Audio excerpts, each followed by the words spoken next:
Hello dear students. आपने कभी सोचा है एक ही घर में रहने वाले दो भाई बहन अलग कैसे दिखते हैं? आज हम उस जगह तक जाएंगे जहां से ये डिफरेंस स्टार्ट होती है। तो हम जो आज चैप्टर पढ़ने वाले हैं वो है मॉलिक्यूलर बेसिस ऑफ इनहेरिटेंस। ये चैप्टर टफ जरूर लगता है, मुझे पता है, लेकिन आज के बाद ये चैप्टर आपके लिए बहुत इजी बनने वाला है। आपने नोटिस किया होगा किसी के बाल मम्मी जैसे, किसी की हाइट पापा जैसी और किसी में दोनों का मिक्स। ये सब चीजें सिर्फ देखने की बात नहीं है, ये एक प्लान्ड ट्रांसफर है। इस प्लान्ड ट्रांसफर को कहते हैं इनहेरिटेंस। अब सबसे इंपॉर्टेंट क्वेश्चन, ये इंफॉर्मेशन रहती कहाँ है और इतना सेफली कैसे रहती है कि जनरेशंस तक ट्रांसफर होती है? ये इंफॉर्मेशन रहती है एक सिक्योर जगह में जिसे कहते हैं न्यूक्लियस। और न्यूक्लियस में कहाँ? डीएनए में। आगे बढ़ने से पहले एक एमसीक्यू देखते हैं। ये एमसीक्यू नीट में बहुत बारी पूछा गया है, तो मैं चाहती हूं आप इस एमसीक्यू को एक बार देखें और कमेंट में आंसर लिखें। आपको पता है तो वेरी नाइस, नहीं पता तो वीडियो एंड तक देखना, क्योंकि एंड तक आप ये सारा टॉपिक समझ जाओगे, ये सारा कॉन्सेप्ट समझ जाओगे। और सिर्फ यही नहीं, ऐसे बहुत सारे एमसीक्यूज जो नीट में पूछे जाते हैं आप उनको आंसर कर पाओगे। The correct sequence of flow of genetic information in most organisms is.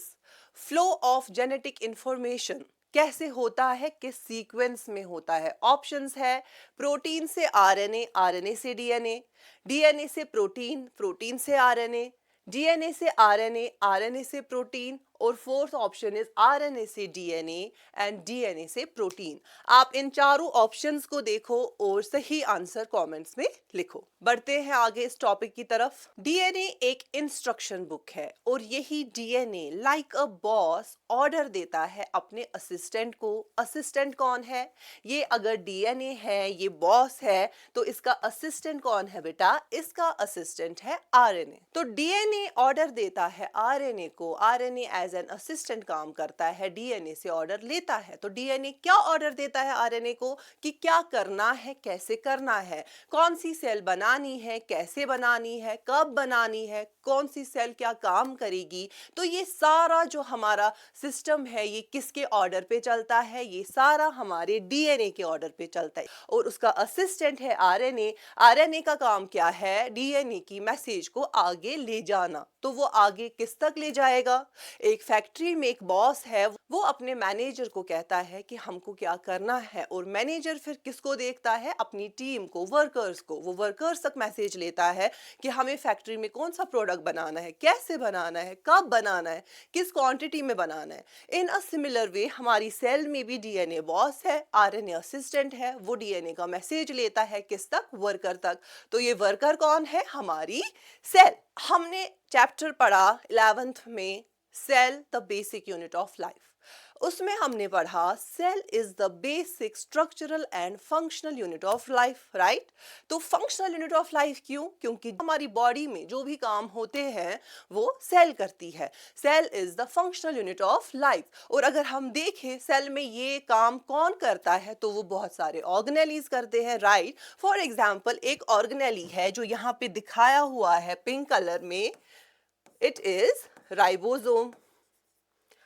तो हमारी सेल एज अ वर्कर काम करती है। सेल का कौन सा पार्ट? उसके ऑर्गेनेलीज। यहाँ पे एक ऑर्गेनेली की बात करेंगे, राइबोसोम की। तो इंफॉर्मेशन डीएनए से जाती है आरएनए तक, आरएनए से जाती है वर्कर तक, आपका हो राइबोसोम तक, जो काम करता है। क्या काम करता है? डीएनए के इंस्ट्रक्शन को लेके प्रोटीन बनाता है। तो ये क्या है बेटा? ये प्रोटीन है।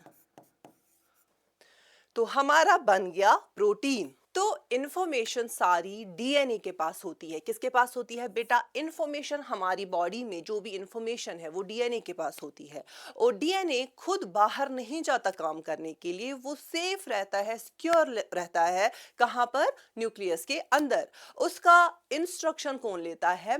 आरएनए लेता है। इसीलिए हम आरएनए को मैसेंजर आरएनए भी कहते हैं, एमआरएनए। ये मैसेज जो आरएनए लाता है, इसी मैसेज के हिसाब से हमारे प्रोटीन्स बनते हैं और प्रोटीन ही सारे काम करते हैं। आपके मसल्स, आपके एंजाइम्स, आपके हार्मोन्स, ये सब प्रोटीन्स हैं। तो हम जो भी दिखते हैं, जैसे भी दिखते हैं, जो भी काम करते हैं, वो सारा प्रोटीन का काम है। तो पूरे सिस्टम को एक बार समझ लेते हैं। हमारा डीएनए क्या है? बॉस है। ये बाहर नहीं जाता काम करने के लिए, ये अपने ऑफिस में रहता है। कहाँ पर? न्यूक्लियस में रहता है। ये अपना इंफॉर्मेशन किसको देता है? अपने असिस्टेंट को, आरएनए को।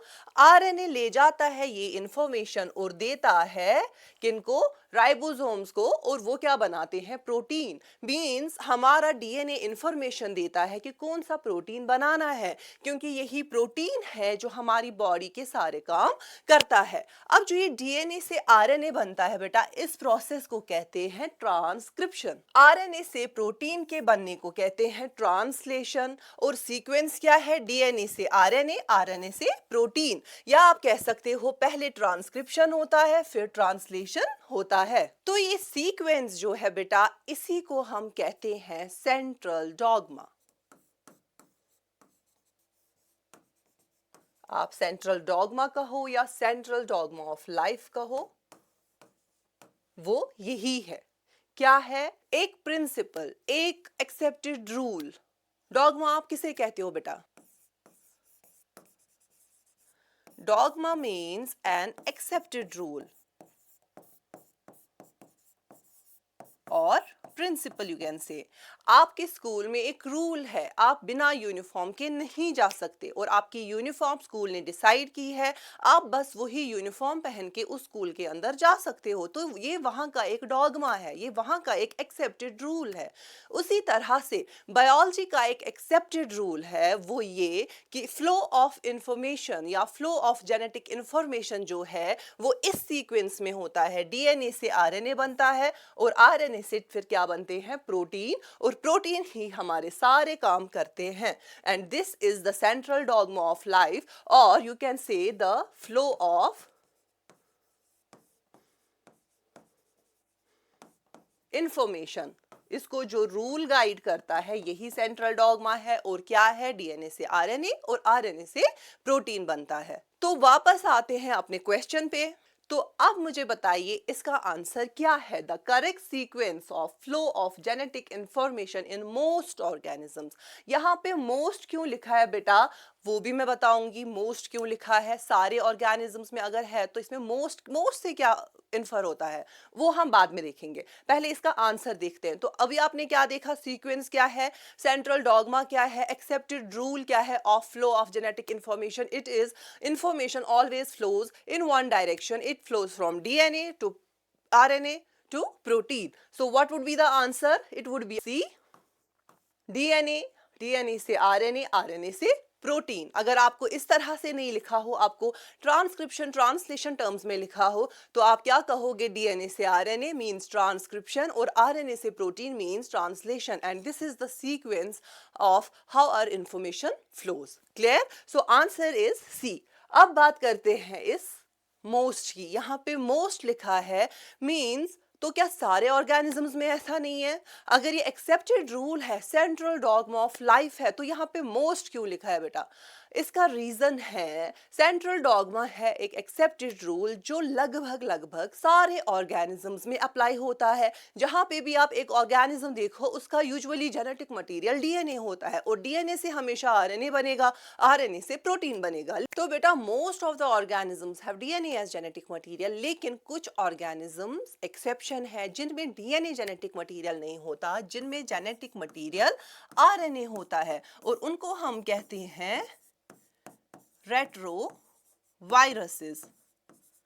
इसकी बहुत सारी एग्जाम्पल्स है। एक एग्जाम्पल है, एक इंपॉर्टेंट एग्जाम्पल जो नीट में पूछी जाती है, बहुत सारे एग्जाम्स में पूछी जाती है, वो है HIV, human immuno deficiency virus. HIV virus ये क्या है बेटा? ये एक रेट्रो वायरस है। रेट्रो वायरस है मींस इसका जेनेटिक मटेरियल आरएनए है। तो इनका जेनेटिक मटेरियल डीएनए नहीं है, डीएनए से आरएनए नहीं बन सकता, इनका ऑलरेडी जेनेटिक मटेरियल जो है वो आरएनए है। तो इनमें फ्लो ऑफ इंफॉर्मेशन कैसे होता है? इनमें फ्लो ऑफ इंफॉर्मेशन इस तरह से होता है, आरएनए से पहले डीएनए बनता है, और उसके बाद डीएनए से फिर अगेन आरएनए बनता है, और उस आरएनए से प्रोटीन बनता है। तो फ्लो ऑफ इंफॉर्मेशन यहाँ भी वही है, डीएनए से आरएनए, आरएनए से प्रोटीन। लेकिन बेटा यहाँ पे इनका जेनेटिक मटेरियल आरएनए है। यहाँ पे पहले एक इंपॉर्टेंट स्टेप होता है, एक इंपॉर्टेंट प्रोसेस होता है जिसमें आरएनए से पहले डीएनए को बनाया जाता है। और इस प्रोसेस को क्या कहते हैं? डीएनए से आरएनए के बनने को क्या कहते हैं? ट्रांसक्रिप्शन। आरएनए से प्रोटीन के बनने को क्या कहते हैं? ट्रांसलेशन।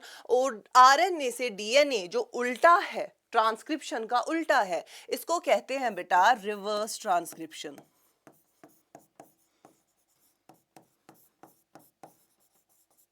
तो आपसे अगर पूछा जाए which is an exception to the central dogma, it would be retrovirus. आपका ऑप्शन रेट्रोवायरस दिया हो, एचआईवी दिया हो, तो जो भी रेट्रोवायरसेस है या आरएनए कंटेनिंग वायरसेस है वो एक्सेप्शन है सेंट्रल डॉगमा के। और उनमें एक इंपॉर्टेंट प्रोसेस होता है रिवर्स ट्रांसक्रिप्शन। तो आपका ऑप्शन रिवर्स ट्रांसक्रिप्शन भी हो सकता है। Exception to central dogma is reverse transcription. तो देखो एक पॉइंट से आपके कितने सारे क्वेश्चंस बने, और यूजुअली यही क्वेश्चंस एग्जाम्स में पूछे जाते हैं। तो बेटा ये जो सारा फ्लो ऑफ इंफॉर्मेशन है, जो ये सेंट्रल डॉगमा है, इसी को हम इस चैप्टर में पढ़ने वाले हैं। ये उसका पहला लेक्चर था। तो इस लेक्चर में कोई डिटेल्स नहीं, कोई खतरनाक वाले कॉन्सेप्ट्स नहीं, कोई खतरनाक वाले स्ट्रक्चर्स नहीं, बस ये एक बेसिक सी चीज सेंट्रल डॉगमा क्या है। अगर आप सेंट्रल डॉगमा समझ गए तो आपको सारी मॉलिक्यूलर बायोलॉजी और मॉलिक्यूलर बेसिस ऑफ इनहेरिटेंस समझ में आ जाएगा। तो इस वीडियो में इतना ही। नेक्स्ट वीडियो में थोड़ा डिटेल में जाएंगे, जानेंगे डीएनए कैसा है, कैसा दिखता है, उसका स्ट्रक्चर कैसा है, किसका बना है। तो तब तक के लिए हमारे साथ बने रहिए।